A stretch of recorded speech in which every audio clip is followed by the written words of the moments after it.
Hello everyone, so welcome back to Vijay sir's academy. तो guys आज के इस वीडियो में डिस्कस करने वाले हैं हमारे FYGC के चैप्टर नंबर 1 का पार्ट 4।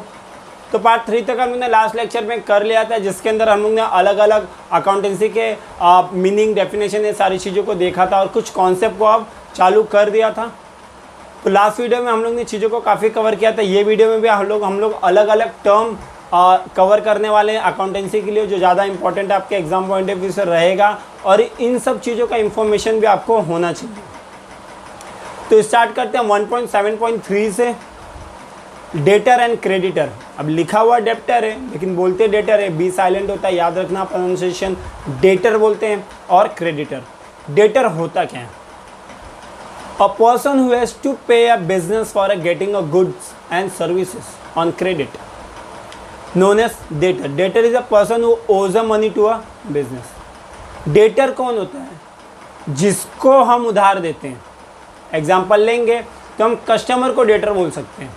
यानी कस्टमर हमसे सामान लेके गया और सामान के पैसे वो बाद में देगा तो वो आपका डेटर बन जाता है। यानी सामान लेने वाला, ऐसा आप लिख सकते हो टेक्स्ट बुक के अंदर, सामान लेने वाला इज कॉल्ड डेटर। वहीं पे क्रेडिटर मतलब क्या होता है? यानी जो भी जिसने हमको सामान दिया है उधार पे, हमको सामान दिया है उधार पे। यहाँ पे हम एग्जांपल क्या ले सकते हैं? सप्लायर। यानी जिस बंदे ने हमको सामान दिया है और पैसा बाद में लेगा वो हमारा क्रेडिटर बन जाता है। क्या बन जाता है? क्रेडिटर। याद रखना इस चीज़ को। whom the business has to pay for getting a goods and services is known as creditor. Third है आपका सी पार्ट है बेड डेप्स। बेड डेप्स क्या होता है? इर्रिवोकेबल अमाउंट। कोई ऐसा पैसा जो आपको लग रहा है कि वो पैसा पूरी तरह से डूब गया, अब आपको वो कभी नहीं मिलेगा, तो उस चीज़ को आप बेड डेट बोल सकते हैं। यानी वो बेड डेट है, यानी अब आपको वो फ्यूचर में मिलने वाला नहीं है। 1.7.4 है expenditure and types of expenditure. थोड़ा इस चीज़ को ध्यान से सुनना, इंपॉर्टेंट है आपके लिए। एक्सपेंडिचर का मतलब क्या होता है? एक्सपेंडिचर मतलब होता है खर्चा। हिंदी में वो पॉइंट लिख लो। एक्सपेंडिचर मतलब होता है खर्चा। कैपिटल एक्सपेंडिचर क्या होता है? जब आप बिजनेस को स्टार्ट करने के लिए पैसा बिजनेस में डालते हो तो उसे कैपिटल एक्सपेंडिचर कहा जाता है। Expenditure incurred to acquire a fix asset or increase the value of fix asset. जब आप कोई मशीनरी खरीद रहे हो, फिक्स असेट मतलब क्या होता है? वैसा असेट जो लंबे समय के लिए आपके बिजनेस में रहेगा, उस चीज़ को फिक्स असेट बोला जाता है। उन सब चीज़ों को खरीदने के लिए जो खर्चा आप करते हो उस चीज़ को क्या बोला जाता है? कैपिटल एक्सपेंडिचर बोला जाता है। जैसे प्लांट खरीद रहे हो, मशीनरी खरीद रहे हो, फर्नीचर खरीद रहे हो, कोई बिल्डिंग खरीद रहे हो, तो ये सारी चीज़ों को जो भी फिक्स असेट में आपका इन्वेस्टमेंट हो रहा है उसे कैपिटल एक्सपेंडिचर बोला जाता है। एग्जाम्पल नीचे लिखा है, मैंने ऑलरेडी वो चीज़ आपको बता दिया।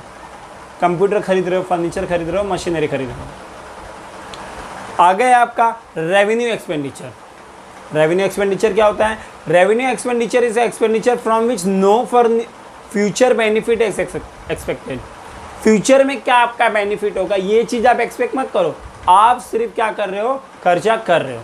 उसको बोलते हैं revenue expenditure. Expected but having a immediate or the short term benefit may be less than 1 year. कुछ ऐसा इन्वेस्टमेंट कर रहे हो जिसका बेनिफिट आपको 1 साल के अंदर मिल जाए तो उसे रेवेन्यू कहा जाता है। रेवेन्यू एक्सपेंडिचर क्या जाता है? आपने कैपिटल की बात की, आप मशीन खरीदते हो, पूरी ज़िंदगी आपको उस चीज़ का प्रॉफिट मिलता है, मतलब कुछ ना कुछ उससे हासिल होता है। मगर इनके सब रेवेन्यू एक्सपेंडिचर क्या होता है? रेवेन्यू एक्सपेंडिचर मतलब होता है कोई आप खर्चा कर रहे हो जिसका फ़ायदा आपको साल के बीच में ही मिल जा रहा है। अंडरलाइन कर लेना, इंपॉर्टेंट लाइन ही है। कोई ऐसा खर्चा जिसका फ़ायदा आपको साल के बीच में मिल जा रहा है तो उसे रेवेन्यू एक्सपेंडिचर कहा जाता है। Short term benefit may be less than a year. It does not increase the profit earning capacity of organisation. ये कहीं से भी आपका प्रॉफिट अर्निंग कैपेसिटी को नहीं बढ़ाता। This are the normal day to day operating expenses. जो normal रोज़मर्रा की ज़िंदगी में जो खर्चे आप करते हो कुछ कमाने के लिए, उसे रेवेन्यू एक्सपेंडिचर कहा जाता है। एग्जाम्पल वो कहाँ पे उसका ट्रांजेक्शन आता है? जैसे ट्रेडिंग अकाउंट हो गया, प्रॉफिट एंड लॉस अकाउंट हो गया, ये सारी चीज़ों में इसका ट्रांजेक्शन आता है। ये सब क्या होता है आप लोगों को मैं ये बता दूंगा। अगला आपका डेफर्ड रेवेन्यू। अब रेवेन्यू एक्सपेंडिचर में आपका आगे एग्जांपल भी दिया है, जैसे आप रेंट भर रहे हो, किसी को सैलरी भर रहे हो, वेजेस भर रहे हो, ये सब रेवेन्यू एक्सपेंडिचर का पार्ट है। आगे डेफर्ड रेवेन्यू, डेफर्ड वर्ड का मतलब क्या होता है, डेफर्ड मतलब फ्यूचर, कोई चीज़ आप फ्यूचर में पे करो तो उसे डेफर्ड रेवेन्यू कहा जाता है। And expenditure which is basically revenue in a near but a benefit of nature but a benefit of which is not exhausted within a 1 year is called a deferred revenue। जिसका benefit एक साल में नहीं बाद में कभी मिलेगा उसे डेफर्ड रेवेन्यू कहा जाता है। Such expenditure is return of over the number of year, साल दर साल आपको इस चीज़ का प्रॉफिट मिलता रहेगा तो उसे डेफर्ड रेवेन्यू कह सकते हो। Such a return of amount is shown on the debit side of a profit and loss account and unwritten amount is shown as the asset side of a balance sheet। Profit and loss के debit side में इसका entry होता है और आप जब balance sheet की बात करोगे बैलेंस शीट के अंदर एक साइड लाइबिलिटी आता है एक साइड असेट आता है, उस चीज़ के असेट में इसका रिकॉर्डिंग होगा।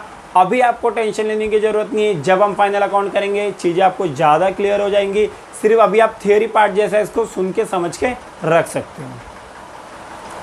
आगे आपका कैश डिस्काउंट और ट्रेड डिस्काउंट, ये भी एक इम्पॉर्टेंट कॉन्सेप्ट है। ये चीज़ आपको पता होना चाहिए क्योंकि ये चीज़ पता रहेगा तो आपको जनरल एंट्री में काफ़ी हेल्पफुल होने वाला है। जब हम लोग जनरल एंट्री करेंगे 3rd चैप्टर आई थिंक इसका, तो उस समय आपको trade discount cash discount in सब चीज़ों के बारे में पता होना चाहिए। देख लेते ट्रेड डिस्काउंट होता क्या है।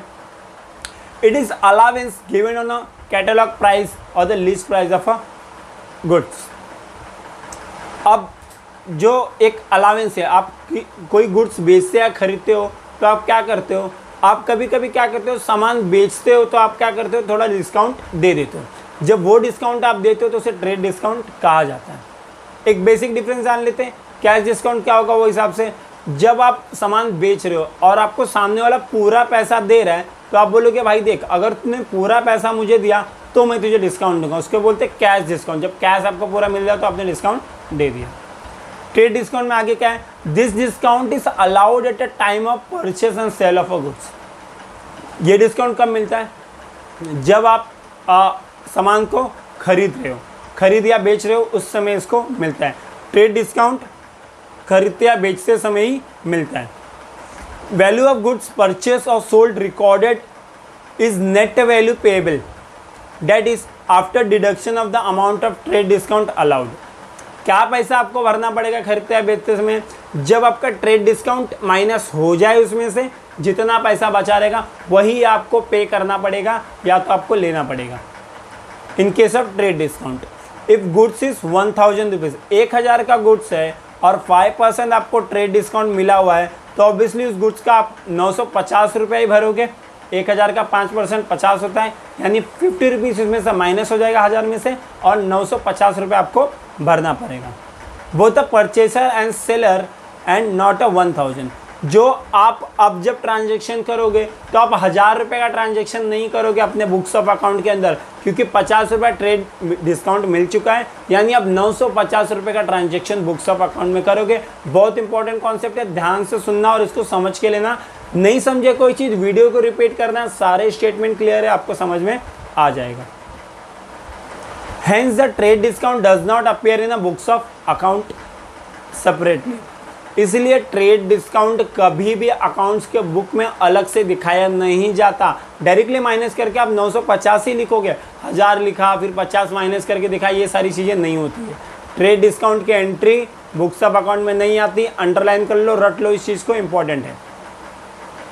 सेकेंड है कैश डिस्काउंट। कैश डिस्काउंट क्या होता है, it is the amount deducted from the final amount due to the time of receipt.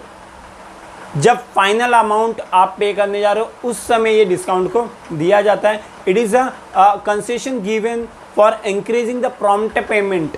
Prompt payment यानी जल्दी से पेमेंट, ये एक एंकरेज करता है कि आप मेरा पैसा जल्दी से पे कर दो। It is given either for the spot payment or for the payment within a specific period. एक स्पॉट पेमेंट होता है, यानी आपने सामान खरीदा तुरंत आपको पैसा मिला तो आप कैश डिस्काउंट दे सकते हो, या तो आपने बोला ठीक है 1 महीने में मुझे पैसा दोगे तो आप मैं डिस्काउंट दूंगा, यानी एक स्पेसिफिक पीरियड के लिए भी आपको डिस्काउंट मिलता है। Cash discount is calculated after deducting trade discount. Trade discount calculate होने के बाद कैश डिस्काउंट आता है, ये भी याद रखना।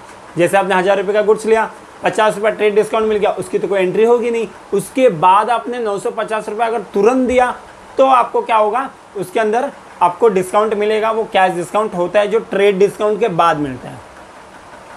Since it is a loss to the seller and gain to the buyer, क्योंकि देखो अब ट्रेड डिस्काउंट की तो बात सही थी, वो तो ट्रेड में डिस्काउंट होता है, मगर जल्दी से किसी ने पेमेंट किया और मैंने उसको डिस्काउंट दे दिया तो ऑब्वियसली वो मेरा लॉस है और सामने वाले का फायदा है। अब देखो लॉस एंड प्रॉफिट हो रहा है तो ऑब्वियसली जब लॉस एंड प्रॉफिट होगा तो बुक्स ऑफ अकाउंट में इसको शो तो करना पड़ेगा। यानी एक चीज़ आपके दिमाग में क्लियर हो गई, ट्रेड डिस्काउंट नहीं होता है शो बुक्स ऑफ अकाउंट में, cash discount books of account में शो होता है।